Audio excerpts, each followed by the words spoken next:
Bonjour et bienvenue à cette autre édition de Visage de l'Unité où on découvre la personnalité de certaines personnes qui œuvrent au sein des communautés de l'Unité pastorale de la Croix-Glorieuse. Aujourd'hui, j'ai la chance d'être dans un beau jardin, il fait beau, on entend les oiseaux, des belles odeurs aussi des lilas qu'il y a ici. Et je suis surtout avec Sœur Jeanne d'Arc Poulain. Bonjour, Sœur Jeanne d'Arc. Bonjour Jean-François. Merci de nous accueillir dans votre jardin. Ça fait plaisir. Et là, on va prendre le temps un peu de se connaître. Je sais que vous êtes, vous fréquentez souvent l'Église Saint-Esprit. On vous connaît comme religieuse.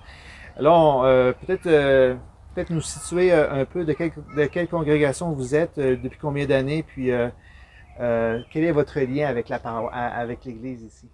D'accord. Alors, je fais partie de la congrégation des Sœurs servantes du Saint-Cœur de Marie, qui est née en France en 1860. Puis, je suis religieuse depuis 55 ans. Alors, puis je suis heureuse, très heureuse de faire partie de cette congrégation mariale aussi. Alors, c'est pour moi une façon aussi de faire connaître Marie que de faire partie de cette congrégation.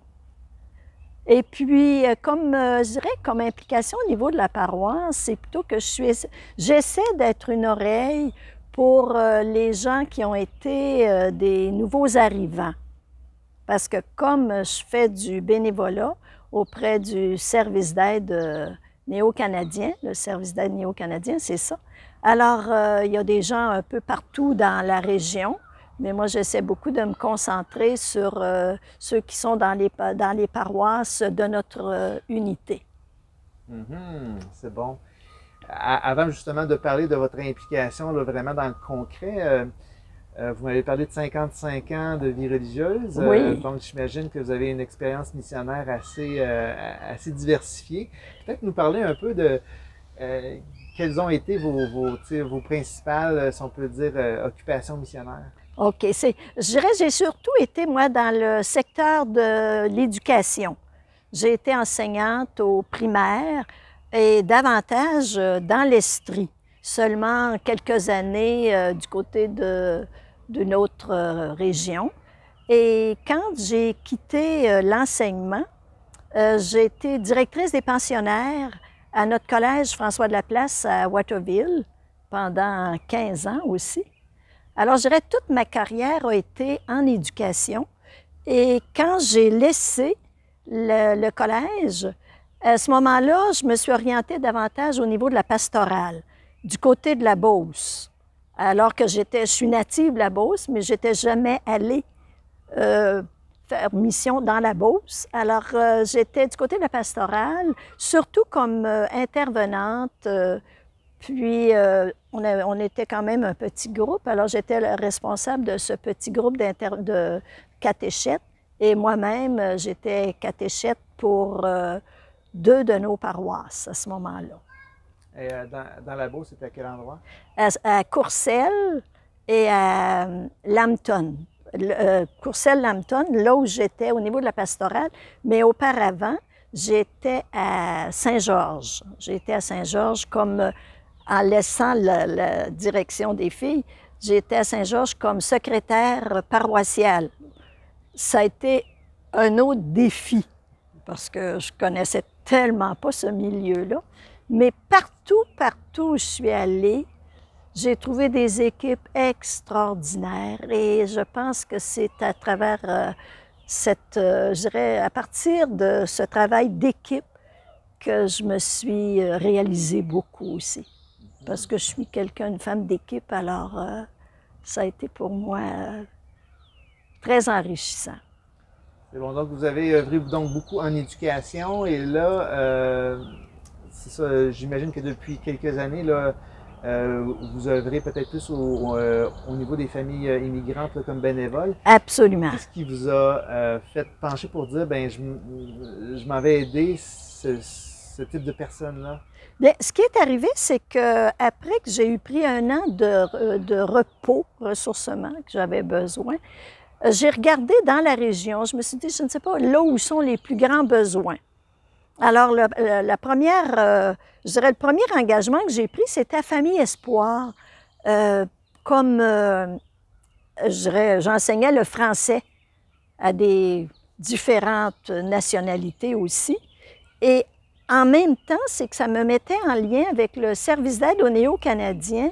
Et quand, là, j'ai trouvé ça plus difficile, je dirais, de poursuivre dans l'enseignement, bien, je dis l'enseignement, en tout cas dans la francisation, parce qu'on avait beaucoup de nationalités différentes. Je me suis consacrée vraiment davantage au service d'aide aux Néo-Canadiens. Je suis allée rencontrer l'intervenante, celle qui s'occupait des bénévoles. Je lui ai dit mon intérêt et ça a été tout de suite qu'elle dit, bon, bien, on a justement une petite formation qu'on donne, là, et tout de suite, vous pouvez commencer. Alors, c'est un peu dans cette optique-là. Puis, c'est comme si c'était un peu dans une continuité de ce que j'avais vécu. Tu sais, on parle d'éducation, mais là, c'était, tu sais, éducation de la foi aussi, éducation de la personne humaine. Alors, je me retrouvais tellement dans cette dynamique-là. Et de fait, ça fait même depuis quelques années qu'ensemble, des fois, on regarde pour certains besoins en particulier parce que moi, je côtoie quand même des familles qui ont des enfants et puis qui demandent pour la catéchèse, puis c'est là qu'on voit qu'il y a des besoins, des familles nouvellement arrivées aussi. Exactement. Et dans le concret, là, qu'est-ce que vous faites comme aide là, ces années-ci? C'est que le service d'aide aux Néo-Canadiens, qui existe depuis plus de 60 ans d'ailleurs, c'est très organisé et à chaque semaine, on reçoit de la part de la responsable des bénévoles, Jenny, on reçoit, je dirais, le calendrier, si on peut appeler ça, des besoins de la semaine. Alors là, ça peut être, bon, pour la visite de logement. Après ça, quand la visite de logement a eu lieu, ça peut être pour aller accompagner pour l'ouverture de compte à la caisse ou à la banque. Ça peut être pour aller aider à faire la première épicerie. Ça peut être pour aller aider pour les achats complémentaires, ce que l'immigration ne leur fournit pas. Ça, c'est surtout pour les personnes réfugiées, parce qu'il y a vraiment deux groupes. Et j'ai affaire aux deux groupes, les personnes réfugiées qui arrivent par l'immigration et les demandeurs d'asile qui, eux, arrivent avec, je dirais, aucune aide. Et je dirais depuis 1 an à peu près, je me concentre davantage sur les demandeurs d'asile parce que je trouve que les besoins sont tellement grands. Alors, eux arrivent, puis ils n'ont absolument rien, sont dépendants de tout. Donc, j'essaie de trouver ce qu'ils ont besoin en termes de matériel. La seule chose que je ne fais pas, c'est avec les demandeurs d'asile, je ne fais pas la recherche de logement parce que souvent, quand ils arrivent, soit qu'ils ont connu quelqu'un ou quelqu'un les a référés pour un appartement, moi, je fais la suite, j'aide dans la suite de ça. J'imagine que lorsqu'on côtoie des gens qui arrivent au pays, qui sont un petit peu démunis, qui doivent comprendre comment ça fonctionne, il doit y avoir des moments assez touchants ou des moments où est-ce qu'on se dit wow, je suis vraiment importante là, dans leur vie, du moins pour débuter, parce que on part et on arrive dans un autre monde ici, surtout l'hiver, j'imagine. Absolument. Moi, je vais vous dire, c'est que quand ces personnes-là arrivent et quand ils parlent le français, on peut communiquer davantage et déjà là, à cause, je dirais, peut-être de ma sensibilité aussi, puis de mon intérêt à la personne, j'arrive à entrer facilement en relation avec eux et je dirais c'est une relation de confiance qui se fait. Et assez souvent, ils vont commencer à me partager le pourquoi ils arrivent. J'entends des drames incroyables. Incroyables. Et d'ailleurs, c'est pour ça que les gens, on dit bien, ils ne choisissent pas de venir. C'est la situation qui les amène à déménager. Puis souvent, ce qu'ils me disent, c'est à cause de nos enfants qu'on le fait. On ne veut pas que nos enfants vivent la réalité qu'on est en train de vivre. Alors, c'est des moments, là, je m'attache beaucoup à ces personnes-là. Je m'attache beaucoup à ces personnes-là. J'entretiens des liens d'ailleurs avec plusieurs de ces familles-là. On est libre de donner notre numéro de téléphone, on est libre de poursuivre, mais je garde des liens avec ces personnes-là. Et je dirais les demandeurs d'asile, c'est eux que je sens qui sont plus, pas plus démunis au niveau de, je dirais, de la formation. Parce que les gens arrivent avec de grandes qualifications, pour plusieurs. Mais c'est le fait que soit, bon, s'ils ne connaissent pas le français, c'est encore plus pénible. Puis s'ils connaissent le français, bien au moins, je veux dire, on peut communiquer. Et là, après ça, je commence, je dirais, la recherche pour voir avec eux, j'ai contact, bon, qu'est-ce que vous avez besoin, qu'est-ce qui vous manque? Et j'essaie d'être un peu comme la personne qui aide à ce qu'ils puissent trouver racine chez nous. Parce que je sais bien que c'est pas facile de s'enraciner dans une autre culture aussi. Et j'essaie aussi de voir que, bon, dépendamment de quelle culture ils sont, à quel endroit, par exemple, il y a des épiceries, où est-ce que c'est qu'ils peuvent aller chercher quelque chose de leur culture, parce que c'est réconfortant pour eux. Parce que parfois, on entend dire, ben oui, mais qu'ils mangent ce qu'on mange. Mais c'est réconfortant pendant un certain temps, le temps, je dirais, de l'adaptation, de pouvoir se nourrir de ce qu'ils connaissent. Après ça, oui, ça vient. Mais alors, je dirais, je m'oriente vers, je dirais, ce qui peut alléger un peu leur intégration. Est-ce qu'il y a aussi dans justement dans vos contacts avec ces familles-là, ces personnes-là qui arrivent au pays, des fois des choses qui sont un peu questionnantes ou bien qui sont un peu révoltantes par rapport à comme de quoi que vous voudriez les aider, mais qu'il y a comme une limite, que c'est pas facile de pouvoir, parce que j'imagine qu'il y a des défis particuliers. Peut-être nous parler de ces défis-là qui sont... Bon, c'est sûr que le premier défi, c'est celui de la langue. Quand c'est certain que le langage du cœur, on arrive à se comprendre avec le langage du cœur, mais quand même, c'est qu'il y a une barrière, veut pas, au niveau de la langue, ce qui fait que il y en a avec qui c'est plus difficile. Mais je dirais, ce que je trouve, le défi qu'ils ont à vivre, et là où je me sens extrêmement limitée, c'est dans le temps que ça prend pour qu'ils puissent recevoir des autorisations. Je prends par exemple les demandeurs d'asile ne peuvent pas travailler tant et aussi longtemps qu'ils n'ont pas reçu l'autorisation de travailler. Alors s'ils arrivent et que financièrement, ils n'ont pas grand-chose, c'est très difficile pour eux parce que tant qu'ils n'ont pas le permis de travail, puis souvent c'est pas avant 3 mois, 3-4 mois, là. Bon. Puis même chose après ça, quand ils font leur demande pour d'être reconnus comme personnes réfugiées, c'est long. Et là, actuellement, là, avec la pandémie, là, c'est encore beaucoup, beaucoup plus long. Et c'est dans ça, moi, je trouve ça tellement difficile, alors qu'ils veulent s'enraciner, ils veulent servir, parce que ces gens-là n'ont pas connu l'aide sociale. Ils n'ont pas connu ça dans leur milieu. Alors, ils n'ont pas envie de, quand ils peuvent l'avoir, ils n'ont pas envie de rester longtemps là-dedans. Ils n'ont pas envie de rester longtemps là-dedans. Ils disent, on a reçu, maintenant, nous, on veut donner. Mais souvent, sont confrontés à, je dirais, ou encore, bon, ils veulent travailler, mais on demande des qualifications à n'en plus finir. Et souvent, leurs qualifications ne sont pas nécessairement toutes reconnues non plus.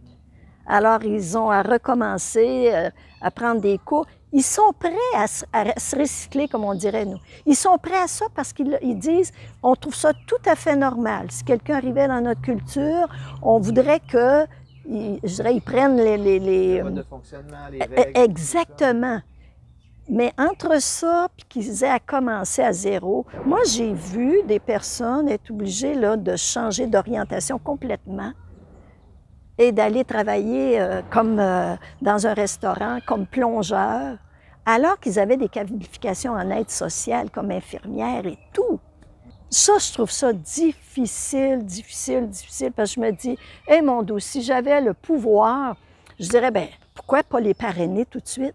Pourquoi pas celui qui arrive là, puis que c'est un médecin, pourquoi pas le mettre avec un médecin comme stagiaire pendant X temps? Mais au moins, il apprendrait en même temps. Mais le pouvoir est plus haut, plus loin.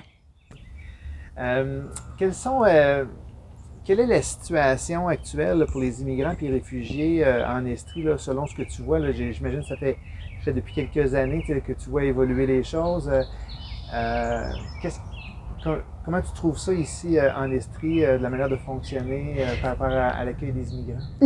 En Estrie, je dois vous dire que les immigrants sont très bien accueillis. On a une structure avec le service d'aide aux Néo-Canadiens, puis les immigrants le disent. Ils disent Sherbrooke, puis là, ils me nomment d'autres villes. Ils n'ombrent pas ça. Mais Sherbrooke, puis ils sont bien accueillis, ils sont bien accompagnés. C'est sûr que, je dirais, la difficulté, c'est qu'avant qu'ils puissent accéder à la francisation, parfois, ils sont obligés d'attendre des mois, des mois. Alors, c'est certain que si on avait peut-être, ce qui me vient là en échangeant, si on avait peut-être plus de lieux où est-ce qu'ils peuvent commencer à apprendre, ne serait-ce juste au niveau de la base, là, ce serait aidant. Parce que assez souvent, les enfants vont commencer plus vite, vont avoir une place plus vite que les parents. Et ça, je dirais, c'est un gros défi actuellement, de faire en sorte qu'ils puissent commencer très tôt la francisation. Mais... S'il y a des personnes qui nous écoutent, qui nous regardent, puis qui disent hey, j'aimerais ça vivre une expérience un peu comme Sœur Jeanne d'Arc. Dans le fond, est-ce qu'on s'adresse au service d'aide aux Néo-Canadiens? C'est un peu ça? Absolument. En s'adressant au service d'aide aux Néo-Canadiens, puis ils n'en demandent pas mieux, hein, parce qu'ils ont besoin de bénévoles. Alors, en s'adressant au service d'aide Néo-Canadiens, la responsable des bénévoles, c'est Jenny Lopez, et elle rencontre la personne. Après ça, bien, c'est sûr qu'il y a une enquête qui se fait, parce que maintenant, c'est ce qui doit être fait aussi, et ils le font dans les règles aussi. Et après ça, bien, ils ont une petite formation pour mieux connaître d'abord ce que c'est que le service d'aide aux Canadiens, c'est quoi les différents programmes qui sont offerts. Et après ça, bien, ils jumellent. On jumelle toujours une bénévole qui a une certaine expérience avec une nouvelle bénévole. Et j'ai eu la chance, moi, souvent, de faire ça. Puis je trouve ça tellement agréable parce que les nouvelles bénévoles veulent apprendre aussi, ils veulent entrer en contact. Et les gens, je dirais, le contact avec les gens, c'est très facile, le contact avec les gens. Ils sont tellement reconnaissants. Ils sont reconnaissants du moindre petit geste. Je regarde, là, pendant la pandémie, je peux pas aller visiter des familles. Ça me manque énormément. Mais j'appelle. J'appelle pour voir comment ça va, est-ce que vous avez tout ce qu'il vous faut. Et puis, ils sont tellement contents qu'on puisse garder contact avec eux. Surtout à ce temps-ci, parce que je regarde la dernière famille qui est arrivée, elle est arrivée 2 jours avant le confinement. Alors, elle n'a pas pu avoir de lien avec d'autres personnes, parce qu'encore récemment, à un moment donné, ils n'avaient pas de laveuse, pas de sécheuse, avec 3, 4 enfants. Là, j'ai dit, moi, je ne peux pas laisser aller ça. Alors, j'ai essayé de trouver des personnes qui pouvaient, elles, se rendre sans entrer dans la maison, mais qui pouvaient entrer plus en contact que je pouvais le faire, moi. Alors, j'ai pu leur procurer une laveuse sécheuse parce que je dois vous dire que je ne suis pas seule, moi, dans cette belle mission d'Église. Ma communauté est vraiment avec moi. Ma communauté est vraiment avec moi. Je me sens soutenue parce que nous, on dit toujours, là où est une servante du 5 heures de Marie, nous y sommes toutes. Alors, beaucoup, même nos sœurs de Québec, vont appeler puis dire, bon, bien, Jeanne d'Arc, on a telle chose, soit une de nos maisons ferme, alors on aurait telle chose, telle chose, telle chose. Est-ce que tu as besoin? Est-ce qu'il y a des personnes qui auraient besoin? Donc, je dirais, la mission d'Église que j'ai, elle s'étend beaucoup plus loin qu'ici même à Sherbrooke. Ah oui, oui. Wow, c'est beau ça. Oui. Peut-être en terminant, peut-être nous dire un petit peu c'est quoi soit la parole de Dieu ou bien un saint ou une sainte de quel vous vous inspirez en tout cas particulièrement pour cette mission-là d'Église auprès des gens qui arrivent ici et puis que vous aidez. Ce matin, à l'adoration que tu animais d'ailleurs, j'ai été très rejointe parce que justement, une de ces paroles-là, demeurez en mon amour, parce que je vous ai appelé, je vous ai envoyé pour que vous portiez du fruit et un fruit qui demeure.